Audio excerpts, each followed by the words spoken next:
Hello students, Hindi class में आप सबका स्वागत है। सभी कैसे हैं? आशा करती हूँ सभी स्टूडेंट्स अपने घर में स्वस्थ होंगे और साथ साथ पढ़ाई भी कर रहे होंगे। स्टूडेंट्स, जैसा आप सब जानते हैं, मैंने आपको इस बार जो 9th का CBSE ने नया पाठ्यक्रम दिया है, नया सिलेबस दिया है, वो मैंने आपको भेजा था। और आपको ज्ञात हो गया होगा कि इस बार हमारे लेखन में नारा लेखन एक नया पाठ जुड़ गया है। तो और नारा क्या होता है और इसकी क्या विशेषताएं हैं, हमें किस तरह से प्रभावशाली नारा लिखना चाहिए जिससे कि हमारे परीक्षा में पूरे अंक आए। तो आज मैं नारा लेखन के बारे में आपको विस्तृत जानकारी देती हूँ। स्टूडेंट, सबसे पहले नारा, जैसे आपने सुना ही होगा, नारा होता है स्लोगन, जो इंग्लिश में जिसे हम स्लोगन राइटिंग कहते हैं। अब नारा लेखन की प्रमुख विशेषताएं क्या हैं? हमें जब हम नारा लिखते हैं तो हमें किन किन बातों का विशेष रूप से ध्यान रखना चाहिए, पहले हम ये देख लेते हैं। सबसे पहला, नारा जब हम लिखते हैं तो वो नारा संक्षिप्त होना चाहिए। संक्षिप्त अर्थात छोटा होना चाहिए, लेकिन उसका अभिप्राय ये नहीं है कि आप उसे संक्षेप में लिखें और उसका कोई अर्थ ना हो। संक्षिप्त हो लेकिन प्रभावशाली हो और सार गर्भित होना चाहिए। तो सबसे पहली विशेषता है कि ये नहीं है कि हम नारा लिख रहे हैं और पूरा का पूरा पैराग्राफ लिखते चले गए, उसे हम नारा नहीं कहेंगे। तो नारा संक्षिप्त होना चाहिए, छोटा होना चाहिए। दूसरी बात है, गंभीर अर्थ छिपा होना चाहिए। छोटा हो लेकिन सार्थक हो, सार गर्भित हो, ये उसकी विशेषता है। जैसे दोहे आपने देखा सिर्फ 2 पंक्ति के होते हैं, लेकिन उनका जो अर्थ होता है बहुत विशाल होता है, बहुत गंभीर होता है, गहरा होता है। तो वही नारे की भी विशेषता होती है कि वो गंभीर अर्थ छिपा हुआ होना चाहिए, जो जैसे ही कोई उसे सुने या पढ़े तो उसे तुरंत उसका असर उस पर हो जाए।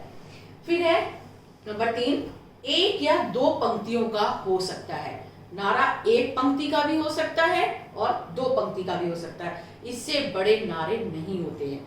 और आप जानते हैं दोहे भी 2 पंक्ति के होते हैं, फिर भी कितने एक तरह से गहरा अर्थ लिए हुए होते हैं। वैसे ही नारे की भी विशेषता है कि वो सिर्फ 1 या 2 पंक्ति का हो, लेकिन उसका अर्थ विशाल होना चाहिए, गहरा होना चाहिए और प्रभावशाली होना चाहिए।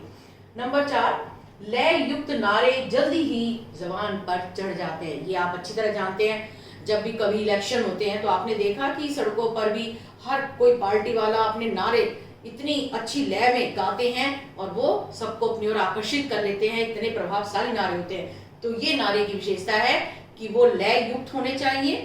एक तरह से अगर गाए जाएं तो गाने में और सुनने वाले को अच्छा लगे। और साथ ही आप जानते हैं कि जब गाने के रूप में या लय युक्त नारे होते हैं तो वो जल्दी सबको याद भी हो जाते हैं।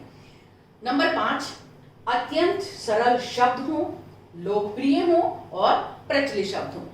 अभिप्राय समझ गए होंगे स्टूडेंट्स कि इसका क्या अभिप्राय है कि जो नारे की भाषा आप लिख रहे हैं वो सरल होनी चाहिए, जटिल भाषा ना हो जो किसी को समझ ही ना आए।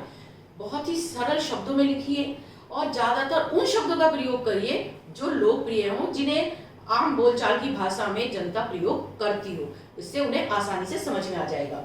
और प्रचलित शब्द हो, ये नहीं कि आप एकदम से साहित्य से जो गंभीर शब्द हैं, जटिल शब्द हैं, वो उठाकर नारे में रखें, ऐसा नहीं है।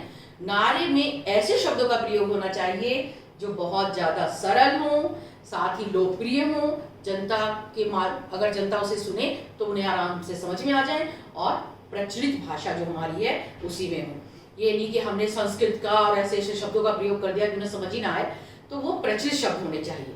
तो ये है नारा लेखन की विशेषताएं।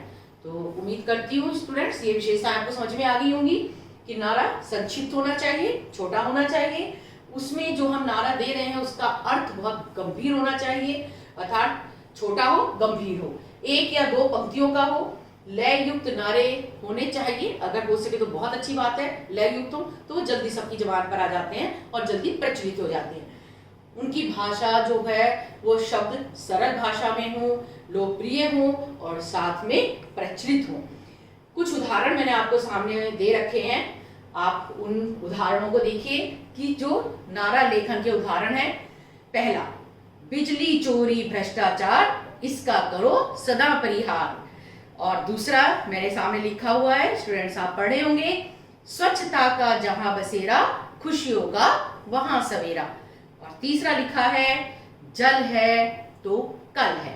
तो ये मैंने आपको 3 उदाहरण दे रखे हैं। वैसे तो आपने कितने सारे अपने देखे होंगे, उदाहरण आपको मिल जाएंगे, क्योंकि नारा तो शुरू से लिखते हम चले आ रहे हैं, सुनते चले आ रहे हैं। अगर हम कहें तो आपको याद होगा सुभाष चंद्र बोस जी ने नारा दिया था, अच्छी तरह सबको याद है स्टूडेंट। सुभाष चंद्र जी का नारा क्या था? तुम मुझे खून दो, मैं तुम्हें आजादी दूंगा। आज तक भी वो नारा इतना प्रसिद्ध है कि हर बच्चे की जुबान पर चढ़ा हुआ है। तो नारे ऐसे होने चाहिए जो प्रभावशाली हो और आसानी से सबको समझ में आए। गांधी जी ने दिया था अहिंसा परमो धर्म, और साथ में करो या मरो। साथ में उन्होंने लोकमान्य तिलक ने नारा दिया था, अगर आपको याद हो, स्वतंत्रता हमारा जन्म सिद्ध अधिकार है, हम इसे लेकर रहेंगे। और साथ में जवाहरलाल नेहरू का भी आपको नारा याद होगा, आराम हराम है। तो ये उस समय जो हमारे क्रांतिकारी थे, स्वतंत्रता सेनानी थे, उन्होंने हमें नारे दिए थे। और आप जानते हैं उसके बाद से आज तक जब भी आप देखते हैं स्वतंत्रता दिवस होता है, गणतंत्र दिवस होता है, तो बच्चे आज़ादी के लिए और उन्हीं जवानों को याद करके इतने अच्छे नारे लगाते हैं। जब प्रभात फेरी होती है तो बच्चे नारे लगाते हुए जब सड़क पर चलते हैं तो वास्तव में जो भी सुनता है, जो भी उनको देखता है, वो प्रभावित हो जाता है। तो ये है नारे की विशेषता कि जैसे ही कोई उसे सुने वो तुरंत एक तरह से उसको अपनी ओर आकर्षित कर ले। तो नारे जब आप लिखेंगे, इस बार आपके कोर्स में आएगा नारा लिखने के लिए, तो आपको ये याद रखना है, किसी भी विषय पर आ सकता है, रक्तदान, वृक्षारोपण, पृथ्वी बचाओ, या फिर बाल मजदूरी, बहुत सारे विषय हैं जिनके ऊपर नारा लेखन आपके विषय उसमें आ सकता है कोर्स में। तो हर विषय पर 1 या 2 लाइन का आपको नारा देना है। जल तो सामने लिख ही रहे हैं, आजकल प्रमुख विषय यही हो गए हैं, बिजली है, स्वच्छता है, जल है, और अब तो जो चल रहा है कोरोना, हो सकता है इसी पर आपको नारा लिखने के लिए आ जाए। तो आपने इस बार होमवर्क में बहुत कुछ बच्चों ने लिखे भी थे, बहुत सुंदर सुंदर स्लोगन नारे लिखे थे, तो उसी विषय पर भी आप नारे लिख सकते हैं। अब नारे का क्या अर्थ होता है, स्टूडेंट्स ध्यान से सुनेंगे, मैं एक बार नारे का अर्थ भी आपको समझा देती हूँ। नारा धार जो है एक तरह से धार रहित हथियार माना जाता है। अगर हम किसी को हथियार से भी घायल कर सकते हैं और अपने नारों से भी अगर हम चाहे तो उसे घायल कर सकते हैं, क्योंकि जनता के मन पर सीधा प्रभाव डालते हैं नारे। अब सोच रहे होंगे कि नारा क्या होता है। तो नारा अगर हम हिंदी में कहें तो नारे को हम आह्वान कह सकते हैं, नीति वचन कह सकते हैं, और हम इसे प्रचार वाक्य भी कह सकते हैं। संस्कृत में अगर हम कहें तो संस्कृत में हम इसे समाघोष या आघोष कहते हैं, और इंग्लिश में सामने लिखा ही है, इंग्लिश में हम इसे स्लोगन कहते हैं। नारा का अर्थ और भाव जो है वो है जोर का शब्द, अर्थात जिसको हम जोश के साथ जोर से बोले वही नारा हो जाता है। तो तेज आवाज में होना चाहिए, और उसकी जो नारे की आवाज है बुलंद होनी चाहिए। ये सामूहिक भी हो सकता है और एकल भी हो सकता है, अर्थात हम नारे सामूहिक यानी सब मिलकर भी बोल सकते हैं, और कोई एक भी नारा बोल सकता है। तो ये सामूहिक भी हो सकते हैं और एकल भी हो सकते हैं। और एक जो हम नहीं भूलते वो ये होता है, आप खुद जानते हैं कि जो नारा जिस विषय पर होता है उस विषय पर हम देखते हैं कि अगर वो नारा ऐसा होता है जो सीधा हमारे दिल में उतर जाए, हमारे मन में गहराई में उतरे, हमारे दिल पर, हमारे मन पर प्रभाव डाले, वो नारा ही सार्थक है, और वास्तव में ऐसा ही नारा हमें लिखना चाहिए। अब नारे का आपको क्या क्या ध्यान रखना है। उन्हें नारा एक आप जानते हैं ऐसी प्राविधि है जिसमें किसी भी सूक्ष्म सिद्धांत यानी छोटा सा सिद्धांत हो या छोटा सा तथ्य हो, उसे भी यदि हम बहुत ही सहज, बहुत ही सरल और बहुत ही जो एक दूसरे को आसानी से समझ में आ जाए, अगर उस भाषा में उसे बनाकर अगर हम जनता के सामने पेश करते हैं, जनता के सामने प्रस्तुत करते हैं, तो यही हमारे लिए अच्छे नारे की विशेषता होगी, वही हमारे लिए अच्छा नारा होगा। एक तरह से हम किसी भी आह्वान को वाक्य के माध्यम से प्रस्तुत करते हैं, चाहे वो किसी भी विषय पर बोला जाए, चाहे हमारे सामाजिक विषय हो, राजनीतिक विषय हो, धार्मिक विषय हो, या फिर कोई भी, अगर हम कहें कितनी बार पढ़ाई से संबंधित भी हम देते हैं, कोई भी विषय हो सकता है। तो किसी भी विषय पर अगर हम नारे बनाएं तो प्रमुख बात उसकी यही है कि वो बहुत ही ज़्यादा प्रभावशाली हो और जो उनमें शब्द लिखे जाएं वो हमारे दिल में उतरने वाले हैं। अब इनका क्या है, नारा एक तरह से आह्वान वाक्यांश होते हैं। हम ये कहते हैं, जैसे आपको सामने उदाहरण दिए हैं, बिजली चोरी भ्रष्टाचार, तो ये पूरा वाक्य नहीं है बल्कि वाक्यांश है। बिजली चोरी भ्रष्टाचार, क्योंकि अधूरा वाक्य लग रहा है ना, तो ये वाक्यांश होते हैं, ये पूरे वाक्य नहीं होते। इसका करो सदा परिहार, है ना।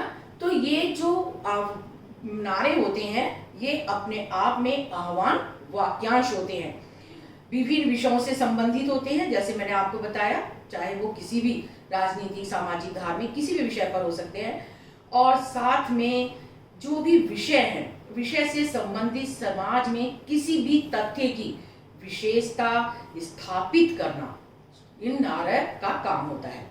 और इनके लिए आप जानते हैं, जैसे मैंने लिखा हुआ है, ये आपको अच्छी तरह से ध्यान रखना है, सार्थक होने चाहिए, प्रेरणादायक होने चाहिए। और जो भी नारे हम लिखें, क्योंकि आपके में नारे बोलने के लिए तो आएंगे नहीं, आपके आएंगे परीक्षा में नारे लिखने के लिए, तो बहुत सुंदर भाषा में, क्योंकि सिर्फ एक या दो पंक्ति आपको लिखनी है, तो वो नारे बहुत सुंदर आपके शब्दों में लिखे होने चाहिए। आप चाहें तो उसके लिए अपने जो कलर्स हैं, कलर पेन, आप उनका प्रयोग कर सकते हैं। अलग अलग कलर्स में सजा सजा कर आप नारे लिखिए, तो वो नारों के लिए आपको बहुत अच्छे पूरे अंक मिलेंगे। नारा लेखन 5 अंक का इस बार आपके विषय में, पाठ्यक्रम में शामिल हुआ है, तो सिर्फ आपको 2 पंक्ति लिखने के पूरे 5 अंक मिलेंगे। लेकिन नारा प्रभावशाली होना चाहिए, सुंदर सुंदर सजा के उसे लिखिए। बहुत चारों तरफ आप चाहे तो उसमें डेकोरेशन कर सकते हैं।